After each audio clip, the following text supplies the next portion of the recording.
Welcome to AI Theology, where we use artificial intelligence to examine theological and philosophical issues with an unbiased lens. Today, we're diving into claims made by Wes Huff on the PBD Podcast about the Qur'an and Islamic history. Are these claims accurate or do they miss the mark?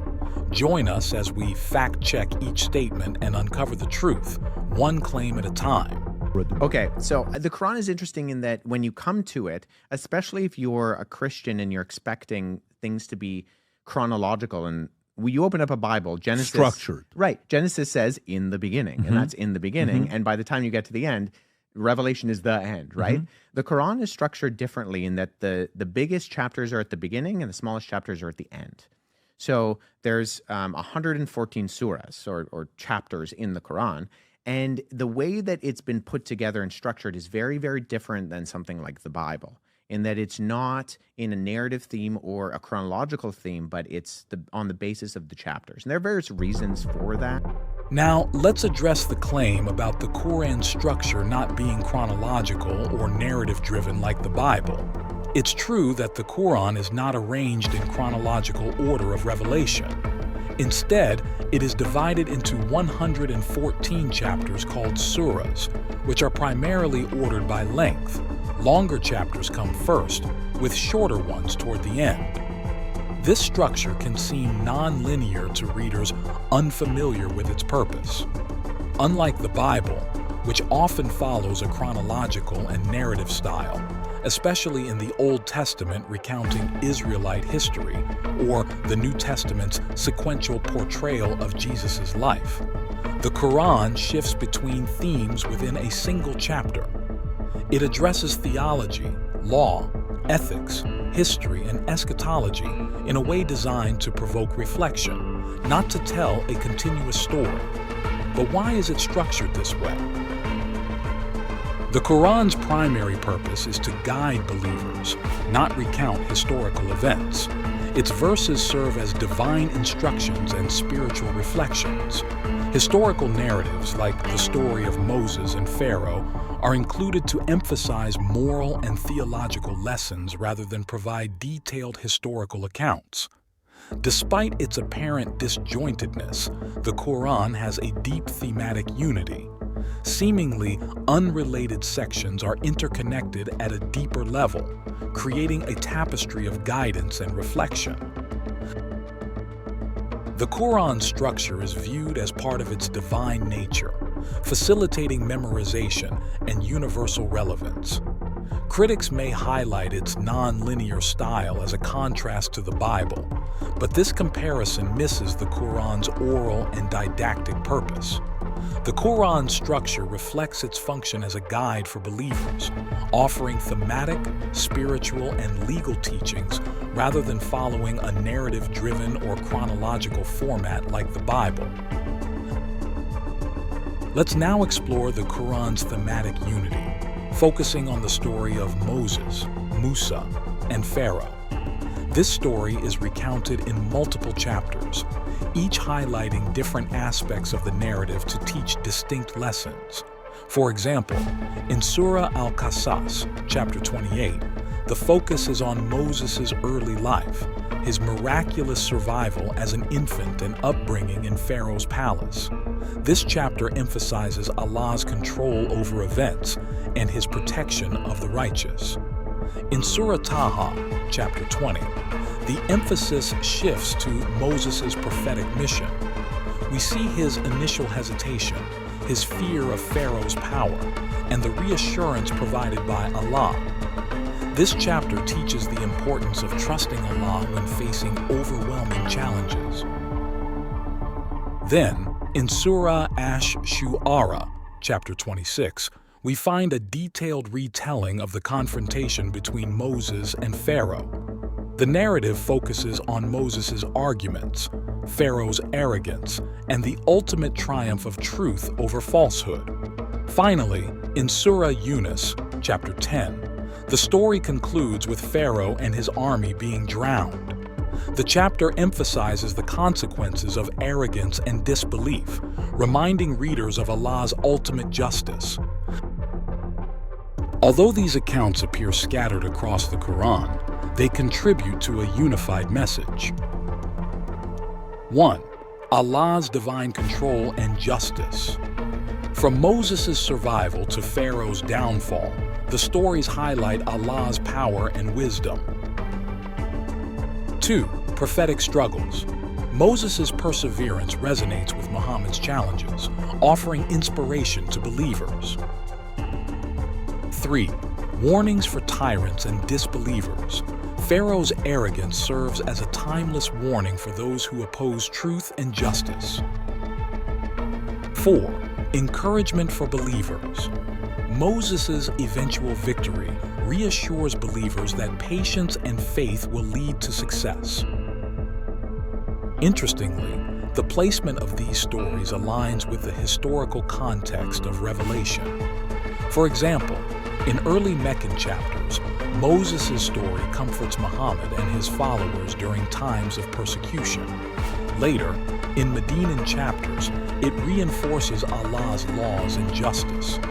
Even when the narrative seems disjointed, it forms a deep thematic unity.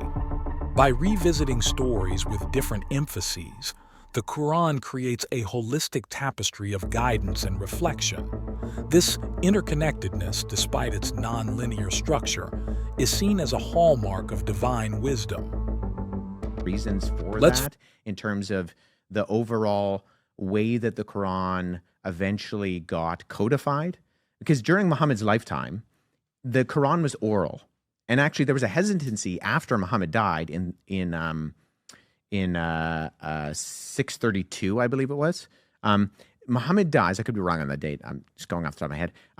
Muhammad dies, and actually the Muslims who are following him have a hesitancy to write it down because Muhammad never told them to write it down. But there's this process that eventually gets put into place because Muhammad's successors in the caliphs realize that people have memorized the Quran differently. And so what does that mean?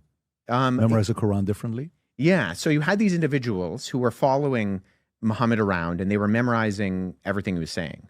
And so part of this process is that people were remembering things slightly differently.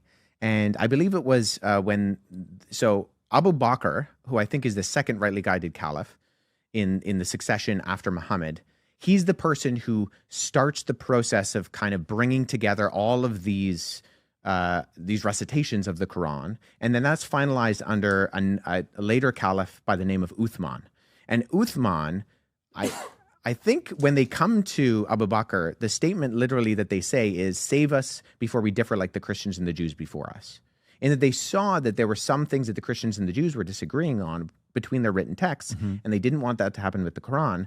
And so there's a period of time under Uthman where it's called the Uthmanic revision, where he gathers all of these documents together, all of these different recitations, and he codifies it into one document and he destroys all of the differing ones. So in that sense, you do have a standardized version, but it's in terms of like the history of how texts are produced and disseminated, it's what's called a controlled transmission.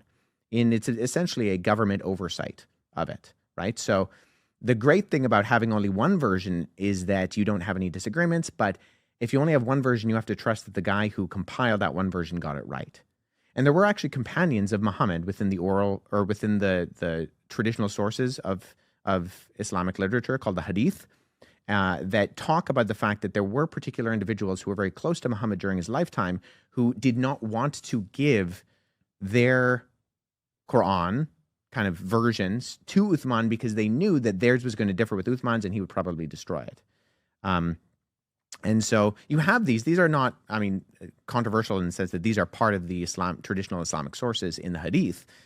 But I think within the history of how the Quran gets put together, you see something very different than what you see in the Bible. And so when you're reading it, especially if what I did, open up the front and then read all the way through, there are parts of the Quran that are confusing because they don't necessarily follow what would be considered a overly rational order in terms of the flow of the text. So let's fact-check the claim about the compilation of the Qur'an during and after the lifetime of Prophet Muhammad, peace be upon him. First claim, it's partially true that the Qur'an wasn't compiled into a single book during Muhammad's time. However, this doesn't mean it wasn't written. Revelations were recorded on materials like parchment, bones, and palm leaves by scribes under Muhammad's supervision, and many companions memorized the entire Qur'an. Sahih al-Bukhari confirms this, mentioning Zayd ibn Thabit as one of the Prophet's trusted scribes. Second claim, there was hesitancy to formally compile the Qur'an after Muhammad's death. Why? Because the companions feared altering it or doing something the Prophet hadn't explicitly instructed. This hesitation highlights their commitment to preserving the Qur'an's integrity. The need for compilation arose during Abu Bakr's caliphate after the Battle of Yamamah, where many memorizers of the Qur'an were martyred. Third, the claim about Abu Bakr and Uthman's roles in codification is true, but needs context. Abu Bakr, advised by Umar, assigned Zayd ibn Thabit to compile the Qur'an into a single manuscript. Later, during Uthman's caliphate, as Islam expanded into non-Arab regions, differences in recitation became apparent. To unify the community, Uthman tasked Zayd and a committee to standardize the Qur'an based on the Quraysh dialect and distributed these copies to major Islamic centers. To prevent confusion, variant copies were ordered to be destroyed. Fourth, it's true that some companions, like Abdullah ibn Masud, initially resisted Uthman's standardization. This resistance wasn't about rejecting the Qur'an, but reflected differences in dialect or arrangement. Eventually, the community accepted the standardized version, recognizing its necessity for unity. Fifth, the claim about government oversight introducing a problem depends on perspective. From an Islamic standpoint, the standardization was divinely guided and carried out with care. While critics might question centralized authority, it is believed this process preserved the Qur'an's authenticity. Lastly, the standardized version minimized disagreements. While minor differences in qira'at, modes of recitation, exist, these are recognized within Islamic tradition as valid and approved by Muhammad himself. In conclusion, while the compilation process involved human effort, it's viewed within Islamic tradition as guided by divine providence. The careful measures taken to preserve the Qur'an's integrity and unify the community have ensured its transmission remains unmatched in authenticity. So I open it up, I read it. Some things sound familiar in some ways, in that it's talking about Moses and Noah and even, Jesus, Mary are in there. But there are components of it that they're so far from what the biblical narrative is that it just seems off. And I think there's a very off in a sense that it's not chronological. Yeah. Where it's not in. Is that what you mean? That's off, or well, the stories are very different a lot of the time. So, okay. What I think we can derive from the historical record is basically that if you take the traditional Islamic narrative, Muhammad was illiterate. So he's not said to have been a learned individual. And so he is, if we take the traditional narrative once again, he's a caravaner in 7th century Arabia. And so he is going around Arabia, in the Arabian Peninsula. He's going up into countries like what are today modern-day Jordan. What is this, Rob? Is this ChatGPT you pulled up? Or No, this was just Google. Oh, okay. Got it. Yeah. So if we go by that traditional narrative, he's a caravaner, he's going around, he's being exposed to Christians and Jews because they're all over the place in Syria and in Jordan and in Iraq. Like, these were Christian countries a lot of the time. And he's hearing these stories about who the Christians and the Jews believe are their prophets and individuals within that are part of the religion. But he's not able to discern between the difference between an actual historical source like, say, the four Gospels, Matthew, Mark, Luke, and John, and, say, apocryphal Christian tales that are floating around the Arabian Peninsula. Mm-hmm. And so because there is this inability to actually discern between those sources, some of those things get incorporated into the Quran. So, and we can trace this. A friend of mine, Andy Bannister, did his PhD dissertation, and then he published a book on this. It's called The Oral Formulaic Construction of the Quran, where we can actually tie certain stories in the Quran to apocryphal sources that were floating around in the subsequent centuries after Jesus. So there's a document called the Infancy Gospel of Thomas, not to be confused with the Gospel of Thomas, which is very different. But the Arab Infancy Gospel of Thomas has a story where Jesus, the childhood Jesus, is making clay birds beside a riverbank. And the Jewish officials get mad at him because he's doing this on the Sabbath. He's breaking the Sabbath. They go off to get his parents to get him into trouble. And Jesus breathes on the birds. They turn into real birds and they fly away.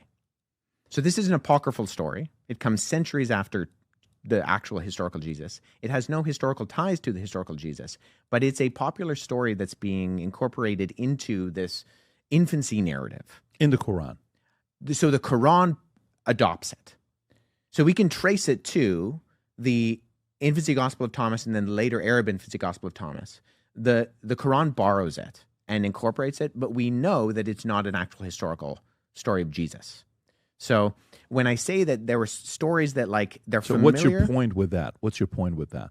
That there are stories that are familiar in that you're seeing the name Jesus. You're seeing the name John the Baptist. You're seeing the name Mary. Uh-huh. But when you're reading these stories about them in the Quran, they're not stories they're not echoing biblical stories as much as they're talking about these characters in very different ways that if you don't know about, say, where these sources are coming from, if you're not looking into the infancy narratives, then you're like, well, what is this? This is confusing. Is this more information? Is this right information?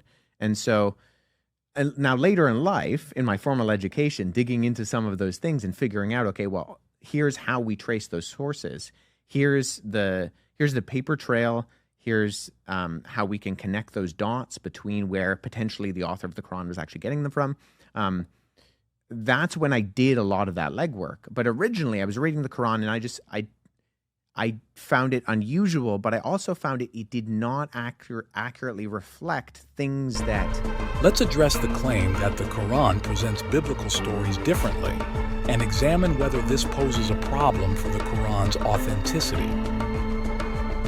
First, it's true that the Quran often differs from the Bible in recounting stories of figures like Adam, Abraham, Moses, and Jesus. However, but are these differences problematic? The Quran asserts that it was revealed to correct distortions or misunderstandings that entered earlier scriptures.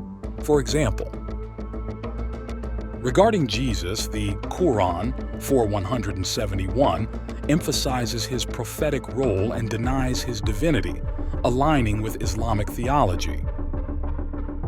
In the story of Abraham, the Quran describes his willingness to sacrifice his son, 37:99-113, but doesn't name the son, whereas the Bible specifies Isaac. These differences reflect the Quran's role as the final and most accurate divine revelation, not an inconsistency or error. Second, the claim about Muhammad's illiteracy and exposure to Jewish and Christian stories is partially true. Islamic tradition describes Muhammad as Ummi, often interpreted as illiterate, Quran 7:157, though some scholars argue it also means unlettered in previous scriptures. Historically, Muhammad, as a caravaner, likely encountered Jewish and Christian communities. However, his role was to receive and convey divine revelation, making the source of his knowledge a matter of faith rather than worldly exposure. Third, some claim that stories in the Quran resemble accounts from apocryphal texts, such as the Infancy Gospel of Thomas. For example, the Quran 5:110 mentions Jesus creating birds from clay, which parallels an apocryphal story. Critics argue this suggests borrowing. However, These stories confirm the shared divine origin of earlier revelations, with the Qur'an presenting the most accurate account. Fourth, the suggestion that Muhammad couldn't discern valid historical sources is speculative and assumes a non-Islamic perspective. According to Islamic belief, the Qur'an was revealed directly by Allah through the angel Gabriel. This divine origin makes the question of source discernment irrelevant. Finally, the Qur'an's unique portrayals of Mary, John the Baptist, and Jesus differ from the Bible, but are central to Islamic theology. Mary is the only woman mentioned by name in the Qur'an, praised for her piety and miraculous childbirth, 19:16-34. John the Baptist, Yahya, is described as righteous and blessed, 19:7-15. Jesus is presented as a prophet performing miracles by Allah's permission, but not as divine. In conclusion, while the Qur'an differs from the Bible and contains stories resembling apocryphal texts, these points align with Islamic theology and its claim to divine origin. The narrative differences are seen not as problems, but as evidence of the Qur'an's role in clarifying earlier revelations and guiding humanity. After examining Wes Huff's claims about the Qur'an, it's clear that some of his points are rooted in factual historical events, such as the compilation of the Qur'an and its differences from the Bible.